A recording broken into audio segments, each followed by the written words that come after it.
Kericuhan mewarnai aksi demonstrasi keluarga korban pembunuhan di Polres Bima, Nusa Tenggara Barat.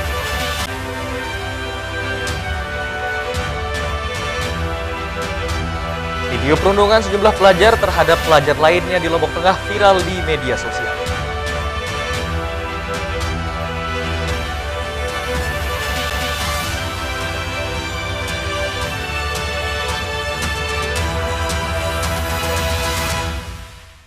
Apa kabar pemirsa? Kembali kami menjumpai Anda di iNews NTB. Beragam informasi penting dan menarik akan kami sajikan untuk Anda selengkapnya bersama saya Hidayat Adiasih. Inilah iNews NTB selengkapnya.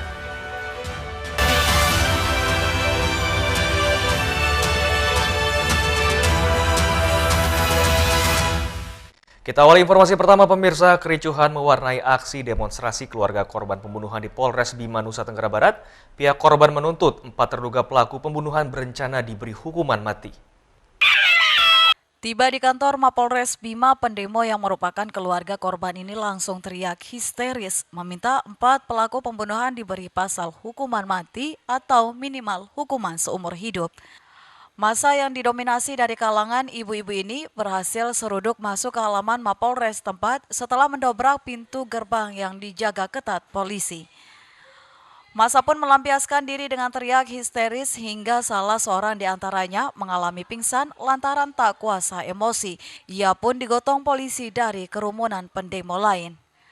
Selain menuntut 4 tersangka dihukum mati, istri dan anak korban meminta agar pihak kepolisian dapat membongkar otak di balik kasus pembunuhan yang menewaskan anggota Satuan Pol PP Kabupaten Bima, Jakriyah Hamzah, pada 20 Februari 2023 di TKP, yakni di halaman rumahnya. Aksi ini dapat terekam setelah pihak Polres Bima menanggapi tuntutan massa aksi. Dalam sikapnya, Kasat Reskrim Polres Bima AKP Mas Didin menegaskan jika keempat pelaku telah diberi pasal 340 KUHP dengan ancaman hukuman seumur hidup. Korban atas nama almarhum Jakriyah Hamzah, sarjana sosial. Beliau adalah aparatur sipil negara atau ASN yang bertugas sebagai Satpol PP Kabupaten Bima. Almarhum ini dibunuh secara sadis dan dibantai oleh 4 orang pelaku yang sekarang sudah diamankan dan ditahan oleh Polres Kabupaten Bima. Harapan dari pihak keluarga seperti apa? Harapan dari pihak keluarga sesuai dengan pernyataan kasat bahwa disangkakan pasal 340 pembunuhan berencana junto 338, dan alhamdulillah keluarga maupun anak-anaknya ini terima sesuai dengan apa yang menjadi harapan. 4 orang sebagai tersangka dan dilakukan penahanan 4 orang sampai dengan saat ini. Dalam perkara kami terapkan pasal primer 340 KUHP. Usai mendapat tanggapan positif dari Polres tempat, pengunjuk rasa pulang ke rumah masing-masing. Dari Bima, Edi Irawan, iNews melaporkan. Kita beralih ke Lombok Tengah pemirsa. Video perundungan sejumlah pelajar terhadap pelajar lainnya di Lombok Tengah viral di media sosial. Aksi perundungan ini diduga karena gosip yang beredar di WhatsApp grup. Sebuah video yang memperlihatkan para pelajar melakukan perundungan terhadap salah seorang pelajar lainnya viral setelah diupload ke salah satu media sosial oleh seorang warganet. Video yang berdurasi sekitar 28 detik ini memperlihatkan para siswi tengah melakukan pengeroyokan terhadap seorang siswi yang diketahui dari Sekolah Menengah Kejuruan Negeri 3 Pujut, Kabupaten Lombok Tengah, dengan beberapa kali menendang tubuh korban.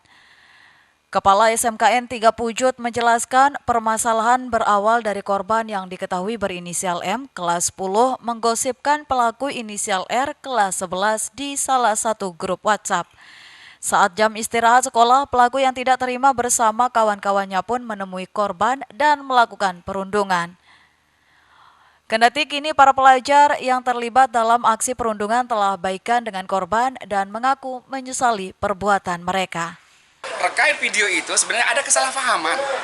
Kesalahpahaman yang terjadi adalah di mana anak-anak ini pihak korban dengan yang yang melakukan ini, ada 2 orang sebenarnya saling ejek. Di grupnya ada namanya grupnya Gibah. Ada yang lapor ke ruang guru, akhirnya dilerai sama gurunya, diselesaikan di saat itu.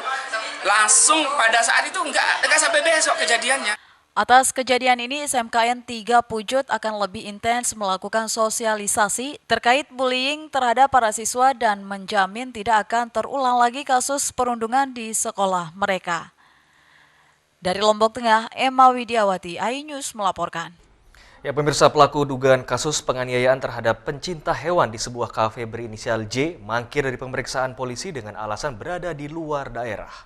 Dilaporkan ke Porpos. Penanganan laporan dugaan kasus penganiayaan yang dilakukan oleh J terhadap salah seorang pecinta hewan di sebuah kafe di Kota Mataram terus bergulir. Unit Perlindungan Perempuan dan Anak Satuan Reserse dan Kriminal Polresta Mataram yang menangani kasus tersebut telah melayangkan surat pemanggilan terhadap terlapor J guna menghadap penyidik untuk dimintai keterangan. Namun sebanyak 2 kali diberikan surat panggilan, J tidak pernah hadir atau mangkir dengan alasan berada di luar daerah. Sementara kami himbau kepada saudara Joshua jika mendengarkan berita ini untuk segera bisa hadir memenuhi undangan untuk kita minta keterangan sehingga permasalahan ini bisa dapat diselesaikan dengan cepat, bisa cepat ada kepastian hukum baik kepada pihak korban maupun kepada pihak pelaku. Penanganan laporan dugaan kasus penganiayaan komunitas pecinta hewan tersebut masih dalam tahap lidik dan memungkinkan untuk ditingkatkan ke tahap penyidikan. Sejauh ini polisi telah memeriksa sejumlah saksi yang ada pada saat kejadian perkara dan mengamankan rekaman video dugaan kasus penganiayaan tersebut. Pelapor seorang komunitas pecinta hewan di NTB, Bayi Desi Marlina, mendesak aparat kepolisian Resort Kota Mataram untuk segera menangkap dan memproses hukum terduga pelaku J untuk keadilan dan penegakan hukum. Dari Mataram, Hari Kasidi, iNews melaporkan. iNews akan segera kembali, tetaplah bersama kami.